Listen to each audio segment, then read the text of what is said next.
अजी सुनते हो, शाम हो गई है, नुक्कड़ से दवाइयाँ और थोड़ा राशन लाना था।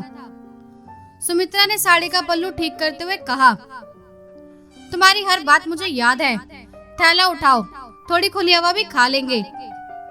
65 वर्षीय मोहन जी ने अपनी छड़ी उठाते हुए मुस्कुराकर कहा। दोनों घर से निकले तो रास्ते में पड़ोसी शर्मा जी मिल गए, जिनसे दुआ सलाम कर वे बाजार की ओर बढ़ गए। बाजार में हमेशा की तरह गाड़ियों का शोर और भीड़ थी। दवा और राशन लेने के बाद लौटते समय अचानक मोहन जी के कदम सड़क के उस पार एक चूड़ी की दुकान पर ठिठक गए। रंग बिरंगी चूड़ियां रोशनी में चमक रही थी। अरे सुमित्रा, 1 मिनट रुको, तुम्हारी हरी कांच की चूड़ियां टूट गई थी ना, मैं अभी लेकर आता हूँ। उनके चेहरे पर एक पुरानी चमक थी। रहने भी दीजिए, इस भारी ट्रैफिक में कहाँ जाएंगे। उम्र के इस पड़ाव पर अब इन दोनों झुर्रियों वाले हाथों में चूड़ियां अच्छी नहीं लगेंगी। सुमित्रा ने रोकना चाहा, लेकिन मोहन जी प्यार से उनका हाथ थपथपाकर बिना सुने सड़क पार कर गए। सुमित्रा किनारे खड़ी इंतजार करने लगी। 10 मिनट बीत गए, अंधेरा गहराने लगा। घबराकर उसने अपना पुराना फोन निकाला और मोहन जी को कॉल किया। तीसरी घंटी पर फोन उठा, लेकिन आवाज किसी अजनबी लड़के की थी।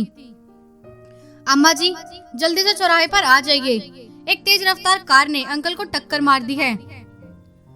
फोन सुमित्रा के हाथ से टूटते टूटते बचा। वह बदहवास होकर सड़क के उस पार दौड़ी। सामने भारी भीड़ जमा थी। बीच सड़क पर खून के घेरे में मोहन जी बेसुध पड़े थे। उनकी एक मुट्ठी छाती पर थी, जिसमें अखबार में लिपटी हरी चूड़ियां थी। कुछ चूड़ियां टूटकर बिखर गई थी, जिनकी हरी चमक खून के लाल रंग में दब गई थी।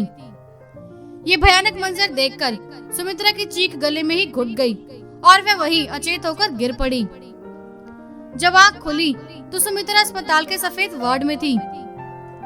डॉक्टर ने भारी और सहानुभूति भरे स्वर में बताया कि सिर की गंभीर चोट के कारण उन्हें बचाया नहीं जा सका।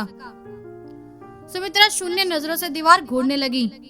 उसकी आंखों में आंसू तक नहीं थे, मानो सारे जज्बात उन्हीं टूटी चूड़ियों के साथ सड़क पर बिखर गए हों।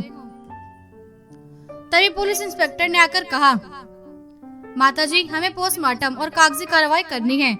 अपने किसी बेटे या रिश्तेदार का फोन नंबर दे दीजिए ताकि हम बुला सके। रिश्तेदार और बेटा, इन शब्दों ने सुमित्रा के सीने में दबे नासूर को कुरेद दिया। 40 साल पहले परिवार के खिलाफ जाकर उन्होंने प्रेम विवाह किया था, जिसके बाद ससुराल वालों ने उन्हें हमेशा के लिए बेदखल कर दिया था।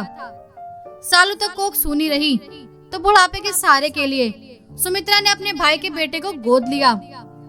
दोनों ने अपनी सारी जमा पूंजी उसकी पढ़ाई में लगा दी, पर वह अमेरिका में जाकर ऐसा बसा कि पिछले 5 सालों से उसका कोई अता पता ही नहीं था।